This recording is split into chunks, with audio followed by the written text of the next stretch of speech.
Bienvenido. Mahaba. Mahaba. Mahaba. Greetings in Arabic. Hope everybody's doing well today on this magnificent Monday. Make it a magnificent day. Always add something good no matter what's going on. Because if you woke up, remember a lot of other people did not. In any case, today, I'm recording now. I got my other equipment recording me. Um, Today, what I'm going to talk about on my channel, which I coined OSWN for O-ish, what's next. I'm going to talk about my civil service career. If you watch my videos, I talk about my employment with the city of New York. I started working for the city of New York in 1985, December 9th, 1985. While working for the city of New York, prior to that position, I was taking civil service exams, and I had taken I took corrections, I took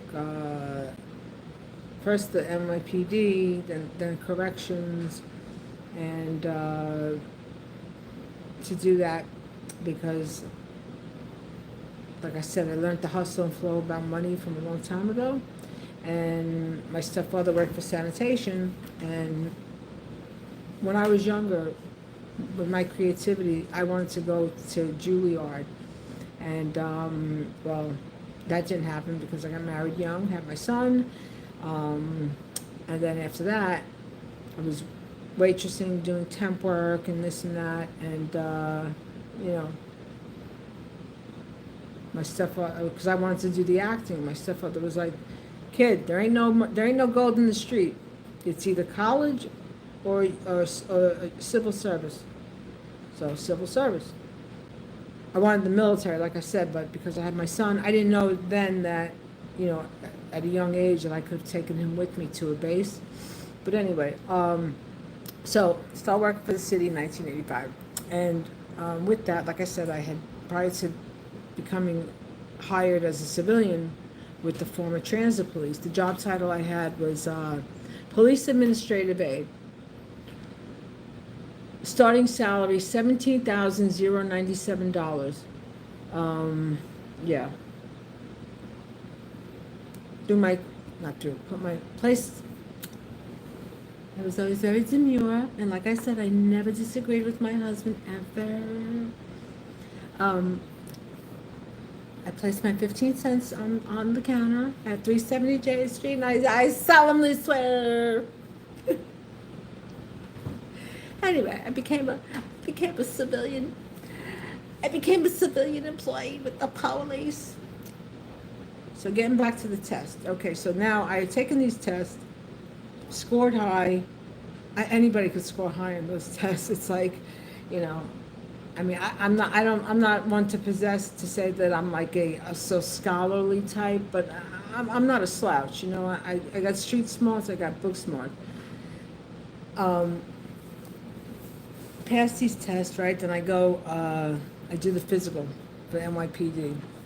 Now, I'm still in shape. I'm 64 years old, and I've always been athletic and always, you know, paddleball. Let's put it this way. If I didn't keep myself occupied and away from the crap that was around me, my life would have turned out a whole lot differently because I grew up with a lot of doing like that. Not by choice, because of, you know, people trying to do that. And I was like, no, not me. Okay, so do the physical, bounce right over the wall, like, bing! Then you had to go over a 5-foot wall. This was when they had the academy on 20th Street. I don't know if it's still there. But do all that, excel on that. Now I'm doing the background, right? Now, at the time, I wasn't married to my husband, the fireman, but my husband, the fireman, did not want me to work. He was like, you can work as a home health aide. My mother had a home health aide. That's it. She became disabled and handicapped. He said, you could be a home health aide. You can work in the schools, serving lunch, or you could work as a cashier, or you can work in the hospital as a nurse. I couldn't do anything without, like, because he had me on lock. He was like, and I was like, okay. But then when I started working for the city, he was like, he wanted no part of me working with the city. He was like, oh, no, no, no. I got you on lock. I'm telling you what to do. You're under my rule, my thumb. You go to your mother's house. And that's what I did. My mother's house and my sister's house. Where did I go? But anyway, all right, getting back to that. Do the physical, doing the background. While I'm doing the background, right? You go for the psychological, okay? So I do the psychological, and I got this this putsy little dude, like a short-armed dude. He's asking me all these questions, like how did I grow up? Did you ever have any fights growing up? This and that. Did you move? Yes, yes, yes. Explain yourself.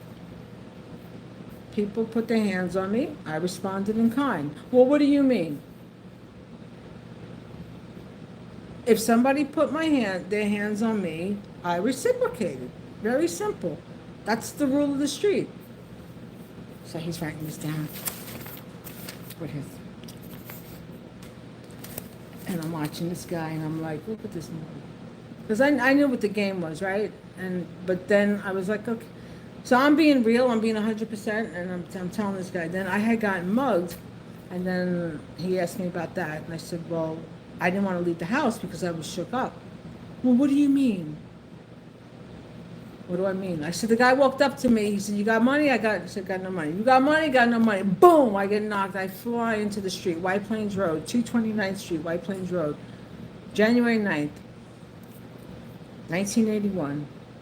And he's asking me this guy who's doing the background. And he goes, well, how did you feel after that? I said, how would you feel if somebody hit you in the face and then you flew into the street? Oh, she's very aggressive, this one. She's too aggressive. Then he's talking about, well, where did you grow up? I told him I grew up. Did you move? Yeah. Did you move often? Sometimes. Why? My mother was handicapped. She had 4 kids, and we moved. She's too aggressive. She's too aggressive. Okay, so now they go, I failed the psychological. I appeal it, right? Robert Daly, he was a retired NYPD, worked out of Left Rock City. He had an office in Forest Hills. I do the background. He's like, you answered honestly. He goes, what they were doing, they were 1 in 3 rule in civil service. They were Black, Hispanic, Asian women that wanted to become NYPD police women. We were bounced, okay? We were bounced. And they use any tactic to do that. So with me, they were like, because of the dude from the yeshiva, she's too aggressive. She might be a problem. What problem? You asked me how I grew up. Things happen in life. What they were doing, and they still do it, they wanted the blancas. They wanted the blanca females. And they didn't want the minority females. That's what they were doing. That's another situation. See, that's why everything that I talk about, they want to pause. So, my introduction to corruption, this was my gateway.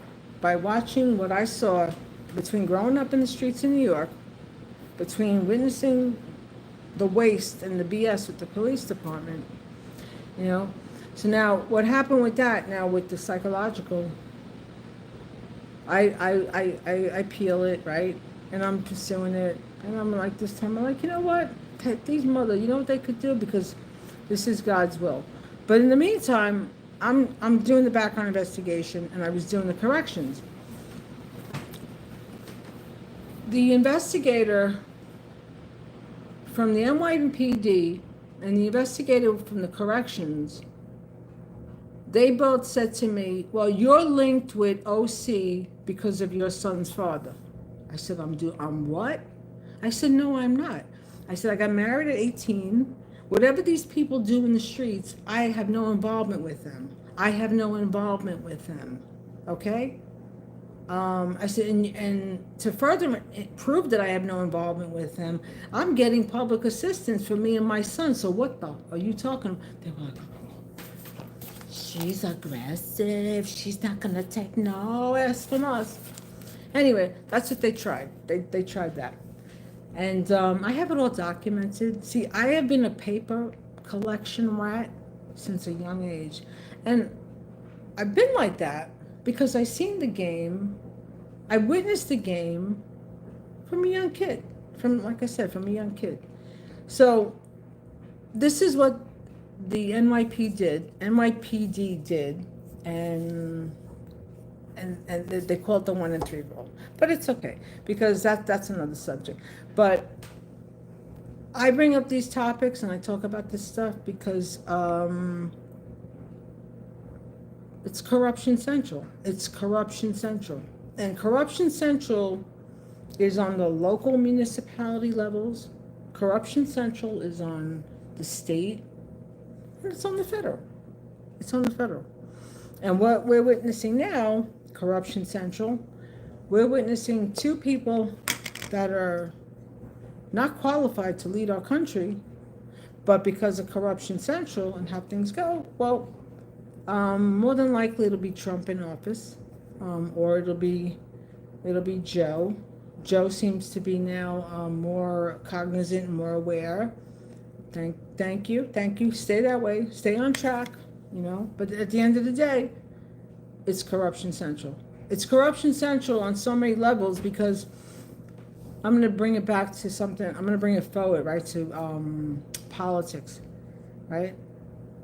Let's talk about, I'm going to speak about a woman's right.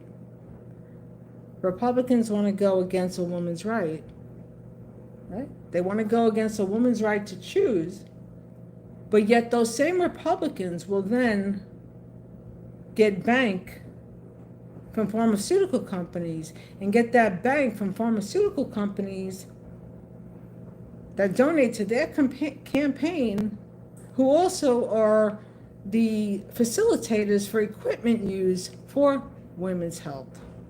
The same equipment that's used for, as they like to coin it, mutilation. If a child is born in one gender and one physicality, and they feel that they are someone else, that's their mind and how their mind works. But that's Corruption Central. So when you dive deep into politics, when you dive deep, when you take a real nosedive deep and you see where the funds come from, where the money comes from, then you're like, wow, what an eye-opener. Believe everything that the media tells you. Don't use your common sense. Don't use the good sense that God gave you, and believe everything that people tell you, because they're going to tell you that the sky is purple when we know it's blue, and they're going to tell you that because the people that sponsor them to spew that, they're getting a nice fat bankroll. So anyway, on that note, everybody, I will keep you posted with further updates on Corruption Central. And like I tell people, you work with these agencies, any agency you work with, any situation you have, document everything, because you get people who get these positions, or they can, they have a title, they have an election or an appointment, and meanwhile, they're basically just paid clowns, they're paid clowns. But remember, our tax-paying dollars are paying these clowns. you know?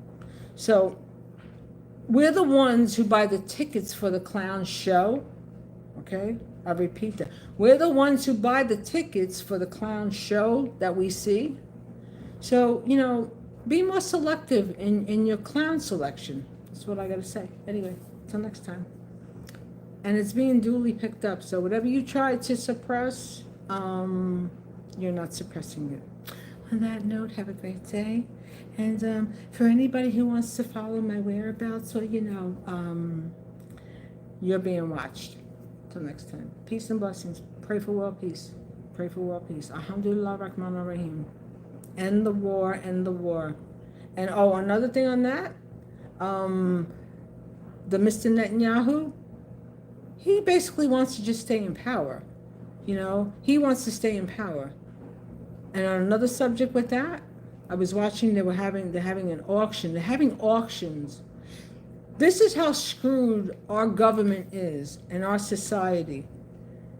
We can go into another country that we've been decimating for years and years and years and years, take land that was never ours, that never belonged to Israel, okay?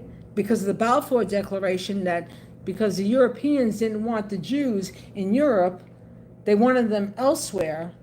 Right? And then they created the Balfour Declaration. But people who have a limited capacity of knowledge, information, they're like, oh, now we have to listen to Fox News or MSNBC or CNN. Yeah, okay. Anyway, I don't know. Hello, Marish. Hello. Anyway, everybody have a good day. And remember, if you like what I have to say, follow me on OSWN. Always what's next. Bye.